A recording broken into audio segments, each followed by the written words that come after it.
안녕하십니까. 만화공인중개사의 저자 이영훈입니다. 오늘은 공인중개사 법령 및 중개실무 문제풀이 11강 시간으로서 111번부터 121번 문제까지 함께 풀어보도록 하겠습니다.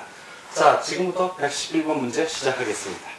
111번 일반 중개 계약서에 대한 다음 설명 중 맞는 것은, 자, 하나씩 보겠습니다. 1번 중개업자가 중개의뢰인과 일반 중개 계약을 체결하는 경우 일반 중개 계약서를 반드시 작성해야 한다. 작성할 수 있답니다. 의무사항 아닙니다. 틀렸고요. 두 번째, 일반 중개 계약서를 작성하기로 한 경우 국토해양부령에서 정한 표준서식인 별지 14호 서식을 반드시 사용하여야 한다. 반드시 아니죠. 사용할 수 있답니다. 틀렸고요. 세 번째, 일반 중개계약서는 두 통을 작성하여 거래 당사자가 각각 서명 날인한 후 쌍방이 한 통씩 보관한다. 언뜻 보면 맞는 질문 같은데 가만히 보세요. 중개계약서니까 중개의뢰인하고 누가 계약하는 거다? 중개업자가 거래합니다. 그러면 중개의뢰인과 중개업자는 거래 당사자가 아니죠. 계약 당사자일 뿐입니다. 거래 당사자는 또 다른 중개 의뢰인이 있을 때 이쪽이 매도 의뢰인, 매수 의뢰인이라면 이 둘을 거래 당사자 보고 그럼 거래 계약서라고 합니다. 지금은 중개 의뢰 계약이기 때문에 거래 당사자라면 틀리는 질문이 되겠습니다. 4번 일반 중개 계약서의 보관 기간은 3년이다. 자, 일반 중개 계약서에 대해서는 보관 기간 따로 규정이 없다. 틀렸고요.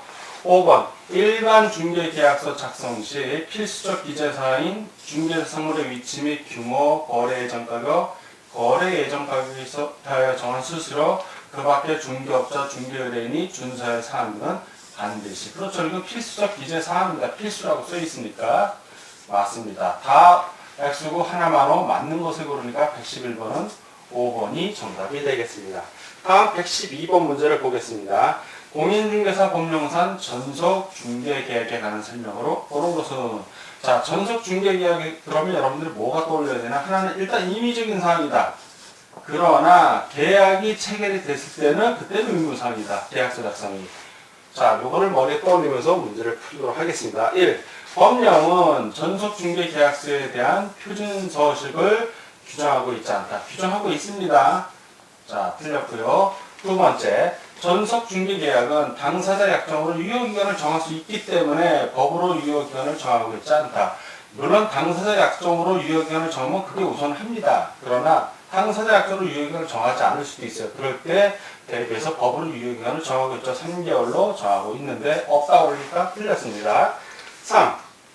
전속중개계약을 체결한 때에는, 자, 체결을 했을 때는 부동산 거래정보원 또는 일간신문에 당해 중개대상물에 관한 정보를 중개의뢰인이 비공개를 요청하지 않는 한, 그렇죠. 비공개를 요청하면 공개 안 하는 거고, 비공개를 요청하지 않는 한 공개해야 한다. 맞습니다. 의무사항입니다. 그리고 4. 전속중개계약을 체결한 중개업자는 중개의뢰인에게 서면으로 업무 처리사항을 보고할 의무가 있다 없다? 있다죠. 틀렸고요. 5. 전속중개계약을 체결한 때에는 당해 계약서를 5년간 보존해야 한다는 명문의 규정이 있다. 물론 명문의 규정이 있는 건 맞습니다. 그러나 5년은 거래계약서고 전속중개계약서는 3년간 보존하면 됩니다. 틀렸습니다. 다 X고 하나만은 옳은 것을 구하니까 112번은 3번이 정답이 되겠습니다. 다음 113번 문제를 같이 보도록 하겠습니다. 113번 일반 중개 의뢰계약과 일반 중개계약을 말하죠. 전속 중개 의뢰계약, 전속 중개계약을 말합니다. 대한 설명 중 맞는 것은 1. 일반 중개 의뢰계약과 전속 중개 의뢰계약은 모두 임의적, 그렇죠. 임의적 사항입니다. 이거는 계약 당사자들이 하고 싶으면 하고 말고 싶으면 말하는 임의적인 사항입니다. 맞습니다. 두 번째, 일반 중개의뢰계약과 전속 중개의뢰계약 체결 시 중개의뢰계약서의 작성은 모두 강제사항이다. 전속 중개의뢰계약 체결 시에는 전속 중개의뢰계약서 쓰는 게 강제사항 맞습니다. 그러나 일반 중개의뢰계약 시에는 해도 되고 안 해도 되고, 그러니까 모두가 틀린 거죠. 하나만 해당이 되니까. X. 3. 일반 중개의뢰계약서와 전속 중개의뢰계약서는 모두 국토해양부령이 정하는 법정 서식을 사용해야 한다, 아니죠. 일반 중개의뢰계약서는 할 수 있고 전속 중개의뢰계약서는 전속 중개의뢰계약 체결시에는 반드시 하여야 한다니까 모두가 틀렸네요. X. 자, 양자 모두 중개의뢰계약서의 보관기간은 3년이다. 전속 중개의뢰계약서는 3년 맞는데 일반 중개의뢰계약서에 대한 보관기간은 따로 규정이 없습니다. 그러니까 모두가 틀리게 되었습니다. 5번 특별 약정이 없으면 중개의뢰계약 체결 시 양자 모두 유효기간은 3개월이다. 자, 양자 모두 일반 중개의뢰계약 같은 경우는 유효기간에 대한 게 없습니다. 이 3개월이라는 것은 어디까지나 전속 중개의뢰계약에만 해당이 돼요. 그래서 모두가 틀린 것입니다. X. 다 X가 하나만으로 맞는 것을 고르니까 113번은 1번이 정답이 되겠습니다. 다음 114번 문제를 같이 보도록 하겠습니다. 114번. 전속 중개계약 체결 시 중개업자의 의무에 대한 설명 중 맞는 것은, 자, 하나씩 보겠습니다. 전속 중개계약은 임의적 사항이구나. 그렇죠. 전속 중개계약은 할 수도 있고, 둘이 할 수도 있고, 안 할 수도 있는 임의적 사항입니다. 강제 사항이 아니에요. 그리고 일단 전속 중개계약이 체결되면, 그때는 전속 중개계약서의 작성이 강제 사항이 된다. 요거 정확하게 설명하고 있습니다. 두 번째. 전속 중개계약을 체결한 때에는 국토해양부에 정하는 법정 서식을 사용할 수 있다. 사용하여야 한답니다. 틀렸고요. 3. 전속 중개계약 체결 시 특별 약정이 없으면 유효기간은 3개월이며 당사자의 약정으로서 유효기간을 늘릴 수도 있고 줄일 수도 있는데 늘릴 수도 줄일 수도 없다고 했으니까 틀렸습니다. 4번 전속 중개계약 체결 시 중개업자는 부동산 거래정보망 또는 일간신문에 당해 중개대상물에 관한 정보를 반드시 공개하여야 한다. 뭔가나 빠져있지 하지만 공개하여야 하나 중개 의뢰인이 비공개를 요청한 경우에는 이를 공개해서는 아니 된다는 문장이 꼭 들어가야 됩니다. 틀렸고요. 5번 전속 중개계약 체결 시 중개업자는 2주에 1회 이상 문서 또는 구두로서 업무 처리 사항을 통지하여야 한다. 자, 2주에 1회 이상 뭐로서? 문서 또는 구두가 아니라 문서로서입니다. 구두 말로 하는 건 의미가 없다는 거죠. 반드시 문서로 해야 된다. 틀렸습니다. 다 X고 하나만으로 맞는 것을 보니까 114번은 1번이 정답이 되겠습니다. 다음 115번 문제를 같이 보도록 하겠습니다. 115번. 전속 중개계약 체결 시 중개업자의 의무에 대한 설명 중 맞는 것은 1. 중개업자는 부동산 거래 정보망에만 당해 중개대상물에 관한 정보를 공개해야 한다. 좀 이상하죠? 에만이 아니죠. 부동산 거래 정보망 또는 어디? 플러스 일간 신문도 가능합니다. 틀렸고요. 그래서 두 번째, 중개업자는 1주 2회 이상 문서로서, 틀렸네요. 바로 딱 보자면 2주 1회 이상 문서로서 업무 처리 사항을 중개의뢰인에게 통지해야 한다. 틀렸습니다. 3. 중개업자는 전속 중개계약 체결 후 7일 이내에 정보를 공개해야 한다. 틀렸습니다. 4번. 중개대상물을 공개한 경우 중개업자는 그 내용을 지체 없이 문서로서 통지해야 한다. 틀렸고요. 5번. 전속 중개계약서는 국토해양부이 정하는 법정 서식을, 그렇죠. 전속 중개계약서 사용할 때는 법정 서식을 사용해야 합니다. 맞습니다. 다 X가 하나만으로 맞는 걸 고르니까 5번이 정답이 되겠습니다. 다음 116번 문제를 보겠습니다. 116번. 전속 중개계약 체결 시 중개업자가 공개해야 할 중개대상물에 관한 정보에 해당하지 않는 것은, 자, 그럼 전속 중개계약 시 공개해야 할 정보, 암기하는 게 있었죠? 특격수도, 이거 머리 글자입니다. 특격수도, 건공, 예지 해갖고 특정한 사항, 그리고 벽면, 수도, 도로, 권리, 요 권리 특히 중요합니다. 그리고 공법상의 이용 제한, 그리고 예자는 바로 거래 예정 금액이고 지자는 공시지가입니다. 근데 여러분들 요 권자하고 지자 제가 별표한 이유는 뭐냐면 이 권리 사항이라는 건 뭐 중개대상물 권리에 관한 사항으로서 소유권자하고는 상관이 없습니다. 예를 들어서 소유권, 전세권, 저당권, 지상권, 인차권 어떤 권리냐 그 권리지 그 권리자의 주소, 성명, 인적사항을 하는 건 아니라는 거 반드시 기억해 주시고 이 공시지가, 지가에 있어서는 또 뭘 중요시해야 되냐면 임대차의 경우에는 공시지가를 공개하지 아니할 수 있다라는 거, 이 두 개만 주의해서 보시면 됩니다. 자, 하나씩 보겠습니다. 중개대상물의 종류, 소재지, 지목류, 면적, 건축물의 용도 및 구조 및 건축 연도 등 중개대상물을 특별하게 지정하기 위하여 필요한 사항 맞죠? 특정해야 될 거 아닙니까? 두 번째, 벽면 및 수도의 상태 맞고요. 세 번째, 수도, 전기, 가스, 열공구, 승강기, 설비, 오폐, 쓰레기, 처리시설 등의 상태 맞고, 도로, 대중수단과 연계성, 시장, 학교 등의 근접성, 지형 등 입지조건, 일조, 소음, 진동 등 환경조건. 자, 맞고요. 5번, 권리자의 주소, 성명 등 인적사항을 하면 된다, 안 된다, 안 된다. 예, 안 된다죠. 권리, 소유권인지, 임차권인지, 지상권인지, 전세권인지 이런 걸 공개하는 거지, 권리자의 주소, 성명은 공개하는 거 아닙니다. 다 오고 하나만 X 해당하지 않는 것이니까 116번은 5번이 정답이 되겠습니다. 다음 117번 문제를 같이 보도록 하겠습니다. 117번. 부동산 중개계획에 관한 내용 중 틀린 것은 1.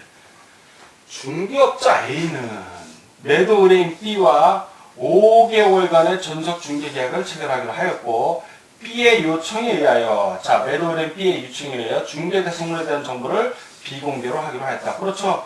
중개 의뢰인이 비공개를 요청하면 중개업자는 공개할 수 없는 겁니다. 정확하게 설명하고 있습니다. 두 번째, 중개업자 C는 중개 의뢰인 D와 일반 중개계약서를 작성하였고 그 계약서에서 거래 예정 가격에 대한 중개수수를 기재하였다. 그렇죠.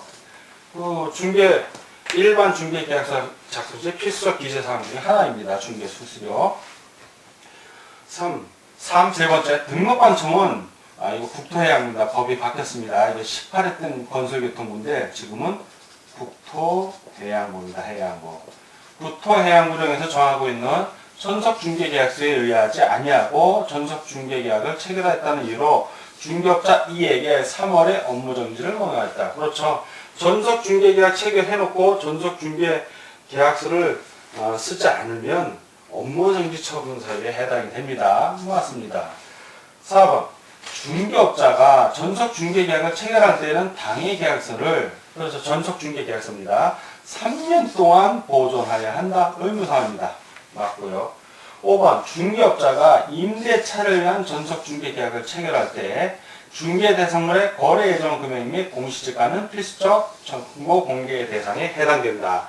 자, 임대차의 경우에는 거래 예정 금액은 필수적 정보 공개 대상이며 공시지가는 생략할 수 있다.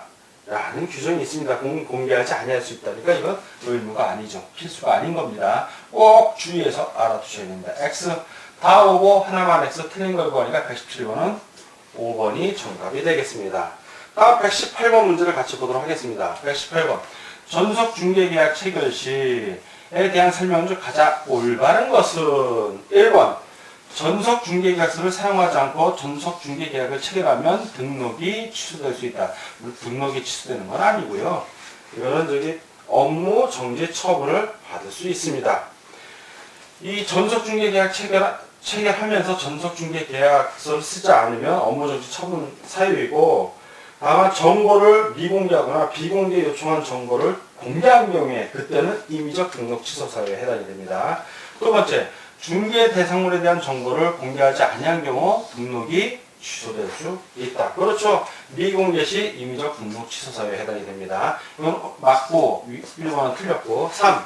중개 의뢰인의 비공개 요청에도 불구하고 정보를 공개한 경우 등록이 취소될 수 있으나 업무 정지 처분 사유는 해당되지 않는다.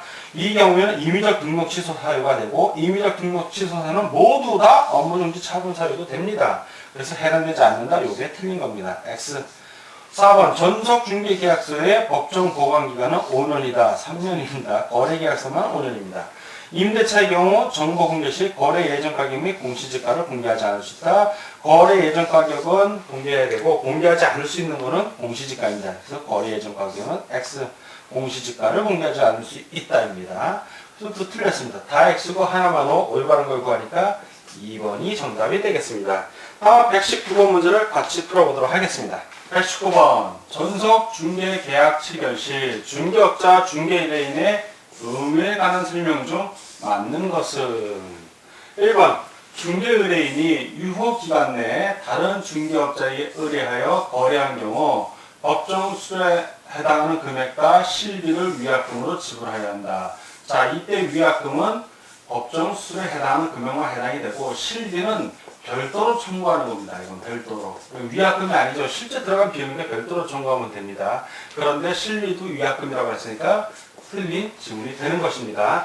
두 번째, 중개 의뢰인이 유효 기간 내에 의뢰한 중개업자가 소개한 상대와 직거래한 경우 이 경우에는 중개업자가 소개한 거나 마찬가지이기 때문에 법정 수수료의 50%의 금액이 아니라 법정 수수료에 해당하는 금액을 위약금으로 지불해야 하는 겁니다. 틀렸습니다. 3번 중개 의뢰인이 유효기간 내 의뢰인 스스로 발견한 상대. 자, 이때는 법정 수수료 50% 범위입니다. 그래서 법정 수수료의 범위 내라고 하면 안 되고 법정 수수료의 50%의 금액이죠. 자, 50%의 범위 내에서 위약금으로 그리고 그것은 중개업자의 소요된 비용을 지불해야 하는 겁니다. 틀렸습니다. 4번 중개 수수료는 거래계약 성립시. 그렇죠. 거래가 계약이 돼야죠. 그래야 중개업자에 지급한다. 맞습니다. 5번 중개업자는 전속중개계약 체계로 며칠 이내 7일 이내에 정보를 공개해야 하는 겁니다. X 다 X고 하나만호 맞는 것이니까 4번이 정답이 되겠습니다. 다음 120번 문제를 같이 풀도록 하겠습니다. 120번 집을 매도하려는 중개 의뢰인 A. 자, 중개 의뢰인 A가 있고 중개업자 갑과 특별 약정 없이 전속 중개 계약을 체결하였습니다. 그런데 A가 중개 계약 체결 후 2개월, 자, 체결을 하고 특별 약정 없을 때는 유효기간은 몇 개월? 3개월입니다. 3개월이 지나면 상관이 없는데 3개월 이내니까 2개월인가 3개월, 지금 유효기간 내라는 뜻입니다. 2개월 후에 또 다른 중개업자, 다른 중개업자가 을이 소개한 매수인과 거래계약을 체결하였다. 이 경우 중개업자 갑이 주장할 수 있는 권리는, 자, 이 경우에 여러분들 머릿속에서 뭐가 떠올라야 되냐면 중개 의뢰인 스스로 발견한 상대와 거래할 때는 법정수로 50% 범위 내에서 중개업자의 소요 비용을 지불하지만 유효기간 내에 다른 중개업자에게 중개 의뢰하여 거래하거나 또는 또는 중개업자가 소개한 상대와 직접 거래한 경우에는 법정 수수료에 해당하는 금액을 위약금으로 지불하는 겁니다. 이 경우는 다른 중개업자가 소개한 사람하고 거래계약을 체결했기 때문에 첫째는 법정 수수료를 위약금으로 지불해야 되고 플러스 중개업자는 또 별도로 뭘 요구할 수 있다? 실비도 요구할 수 있는 겁니다. 그런 내용이 있는 걸 찾아야 되죠. 즉 법정 수수료 80만 원과 갑은 15만 원의 비용 소요죠. 실비도 쓴 겁니다. 그럼 80만 원 플러스 15만 원, 그래서 95만 원을 청구할 수 있는 겁니다. 그 내용을 보면 됩니다. 이게 갑은 A와 을에게, 을은 아니죠. 이거는 어디가 중개 의뢰인 A만 해당이 되는 겁니다. 그 을이 틀렸고 뒷문장 볼 것도 없는 겁니다. 갑은 A에 대해 위약금으로 80만 원을 청구할 수 있다. 물론 맞습니다. 맞은데 실비에 대한 얘기가 없잖아요 지금. 그러니까 요거는 세모로 해두시고 갑은 A에 대하여 중개수수료 80만 원과 그렇죠. 수요비용 15만 원 합한 95만 원을 청구할 수 있다. 이게 정확한 답이죠 이게. 4. 갑은 A에 대해 소요비용 15만 원을 청구했으면 또 그걸 청구할 수 있습니다. 세모. 갑은 A에 대해 위약금을 40만 원을 청구할 수 있다? 그럼 청구할 수 있습니다. 자, A는 완전히 틀렸고 지금 이 상황에서 갑이 주장할 수 있는 권리니까 최대한 맞게 설명한 건 바로 중개수수료 80만 원과 소요수수료 15만 원 합한 95만 원 3번이 정답이 되는 것입니다. 121번 문제를 같이 풀어보도록 하겠습니다. 121번 다음 설명 중 틀린 것은 1. 전속 중개 계약이 끝난 다음날 중개업자가 중개를 완성시켜 거래를 체결한 경우, 자, 거래를 체결하면 중개수수료 청구권이 발생합니다. 중개업자는 중개 의뢰인에 대하여 중개수수료 청구권을 갖는다. 그렇죠. 거래를 중개를 통해서 했으니까. 두 번째, 전속 중개 계약 체결 시 포준계약서를 사용하지 아니한 경우 등록관청은 중개업자에게 업무 정지를 명할 수 있다. 맞습니다. 3번. 중개업자가 부동산 거래정보망에 공개된 중개대상물의 거래 사실을 거래정보사업자에게 통보하지 아니하여 등록관청으로부터 1월에 업무정지 처분을 받았다. 그렇죠. 6개월 이하의 업무정지 처분이니까 1월에 업무정지 처분도 받을 수 있습니다. 4. 자격증 양도를 이유로 2010년 5월 3일 전북도지사로부터 공인중개사 자격을 취소당한 자가, 자, 자격 취소가 되면 3년 이내에는 공인중개사 자격을 취소할 수 없습니다. 그러니까 2013년 5월 2일까지는 취득할 수 없는 거예요. 근데 2013년 3월 1일이니까 3년 이내잖아요. 그러니까 당연히 경기도지사로부터 공인중개사 자격을 취득을 거부당했다. 맞는 질문입니다. 전속중개계약의 유효기간은 3개월이 원칙이므로 3개월 이상으로 계약하는 것은 효력이 없다. 효력이 있죠. 당사자 약정 우선입니다. 틀렸네요. 다 오고 하나만 X 틀린 걸 고르니까 121번은 5번이 정답이 되겠습니다. 자, 지금까지 공인중개사 법령 및 중개실무 문제풀이 11강 시간이었고 111번부터 121번 문제까지 함께 풀어봤습니다. 오늘도 문제 푸느라고 수고하셨습니다. 다음 시간에 뵙겠습니다. 감사합니다.